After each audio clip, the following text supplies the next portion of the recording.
சினிமாவில் எனக்கு ஒரு மிகப்பெரிய ஒரு இடத்த ஒன்று கொடுத்தீங்க. அதையெல்லாம் விட்டுட்டு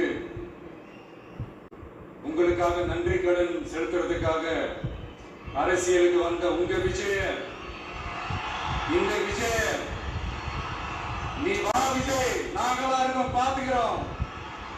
விஜய் தம்பி நீ வா, நாங்க இருக்கோம். விஜய் தம்பி நீ வா, நாங்க இருக்கோம். அண்ணா நீ வாடா, நாங்களா இருக்கோம். நண்பா நீ வா நண்பா, நாங்களா இருக்கோம் சொல்லி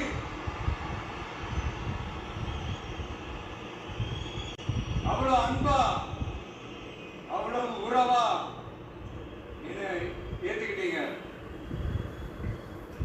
இந்த நேரத்தில் இது நான் சொல்லணும். இந்த டிராவல்ல, இந்த ப்ராசஸ்ல எனக்கு எவ்வளவோ கஷ்டங்கள், எனக்கு எவ்வளவோ அந்த அவமானப்படுத்தினதெல்லாம் ஒரு பக்கம் இருந்தாலும், எனக்காக கூட நின்ற உங்களுக்கும் அதே மாதிரி கஷ்டங்கள், அதே மாதிரி அவமானங்கள், அதையெல்லாம் நீங்க பெருசா எடுத்துக்காம, அதையெல்லாம் நீங்க பொருட்டாவே எடுத்துக்காம, என்னோட வலிகளை, என்னோட வேதனைகளை உங்களோட நான் நினைச்சு என் கூடவே நின்று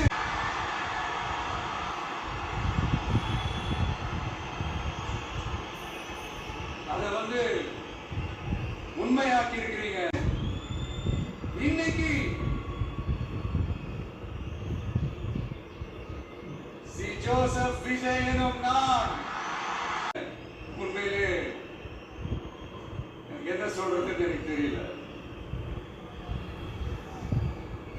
என்னுடைய உறவுகளே, என்னுடைய சொந்தங்களே, நான் ஒன்றும் தேவ தூதன்லாம் கிடையாது.